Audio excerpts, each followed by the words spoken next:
So we're traveling along the highway and you see this beautiful land of Palestine.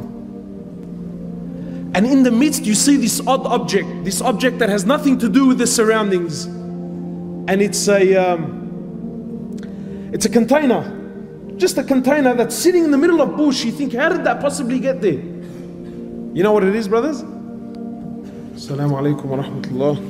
Bismillah walhamdulillah wa salatu wa salam ala rasulillah. Last year, alhamdulillah, Allah subhanahu wa ta'ala gave us the honor and the privilege to perform Hajj. And then from Hajj, from there, we flew over to Jordan. So when we reached Amman, Jordan, we went there with the intention of going in to Palestine. So from there, we jump onto a bus and we head in. And as you get to the borders, you see the Israeli flag stands extremely high. And subhanAllah, automatically, your heart starts to beat. So you enter this place and you go through this whirlpool of emotions. Some of it is anger, some of it is fear, some of it is frustration. So you get to the borders, and keep in mind, you're an Australian, you got an Australian passport, and you get there, and wallahi, from as soon as you see them for the first time, it's like something enters the heart. It's like a poison enters the system. And from as soon as you make contact with them, no smiles, no welcomes, no nothing whatsoever, you're automatically made to feel like an outcast. So you get to the border there, they take you off the bus, you walk in, and you sit for an hour, 2, 3, 4, 5, 6, 7, 8, and you haven't been questioned yet. You're an Australian that wants to go in, and you haven't been questioned yet. And as you sit and you watch, you'll see a Palestinian citizen, an old senior man, a man who we might call Ummah or Hajj, or an old man, at least at the age of 70, 75 years of age. And you see a young Israeli soldier, a female, maybe about 18 years old, 19 years old, talking down at him, giving him orders, wallah al-azim, like he's an animal, like he has no value, no worth, nothing whatsoever, talking down at him, full if you could call it talking, it was more like barking, right? And you feel it, wallah al-azim, you feel it, and you sit there and you bite your tongue. And this is a Palestinian. This is an old man who is supposed to be receiving some sort of respect, and he's been spoken down at by a little 18-year-old. Anyway, so you sit there, and then eventually they call your name, and then a young lady, and don't think it's a coincidence that they're ladies. It's not a coincidence that they're ladies. Then a young lady will come over, she calls you out, and then you got to follow her. You walk into the room, you sit down. Who are you? Why are you here? And then she starts to ask, why have you come to Palestine? And what, sorry, they call it Israel. But why are you here? What business do you want from here? Why do you choose to come here? Why didn't you just go straight home? Full on, full on. And this can carry on. She'll talk to you for about half an hour, then she'll tell you to go back, and then you sit an hour, 2 hours, 3 hours, then she'll come back, she'll call you back out, she'll ask you the same questions again, then she'll send you back, then you sit down for an hour, 2 hours, and then and then someone else will come and call you out, and then they'll also ask you the same questions, then you'll go back, and then you sit for an hour and for 2 hours, until eventually you lose whatever love and whatever desire you had to go in is lost. And then they tell you come in. That's if they tell you come in. And then from as soon as you walk in, you can feel the oppression. You travel on their roads, and for kilometers on end, concrete high walls for kilometers and kilometers and kilometers separating.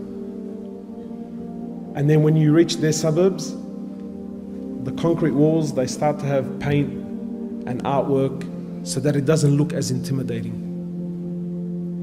And then you get there, and then you want to enter the Quds, the holy mosque. and it's surrounded by Israeli soldiers. So you come to walk in, you got to show your passport, proof of ID, and there's a man there, an Israeli, holding a fully automatic weapon, and I need to justify myself to him to why I need to enter the Masjid of Allah. Anyway, so you walk in, you show your ID, you go in there, and you walk into the Quds, and wallahi, it's like the walls are crying. There's no youth, because they don't allow them. No youth. You walk in and they have a stand, a glass stand with a collection of bombs, grenades, shells, things that have been fired into the masjid over the period of years. You look at the shells made in the USA. Anyway, so you pray your Isha, and maybe now you're thinking, maybe I'll stay and make some dua. No, you can't stay, brother. Why? Because they got to lock up the masjid. 9:30, everyone's got to get out. But who does the final inspection? They do. Do you think they honor the masjid and take their shoes off? They walk in. And while all this is you can absolutely say nothing. And then you speak to the local, and you tell him, how come, how come where's all the Muslims? How come there isn't more people? He tells you, brother, I have to show my passport and my ID 5 times before I reach the doors of the masjid. This is a citizen. He has to show his ID and his passport 5 times before he can reach the masjid. And if he forgets it, so let's just say he's forgotten, right? He can get charged. He falls into harm. You imagine, in this country, you cannot travel from Lakemba to say to Darwich. Say from Lakemba to Darwich. You get stopped twice. This is for the citizen, never mind the tourist. The citizen, his own country, he gets stopped twice, and twice he has to stop, prove who he is, get out of the car. If his wife is with him, she also has to get out of the car. The car's got to get inspected every single day. And if this brother has to go to Darwich twice, 3 times, 4 times, it's the same guard. He's seen him the first time, he's seen him a couple of hours ago. Him, his wife, his kids have to get out of the car and they have to inspect. But it gets worse. It gets worse. So we're traveling along the highway and you see this beautiful land of Palestine. And in the midst you see this odd object, this object that has nothing to do with the surroundings. And it's a container. Just a container that's sitting in the middle of bush. You think, how did that possibly get there? You know what it is, brothers?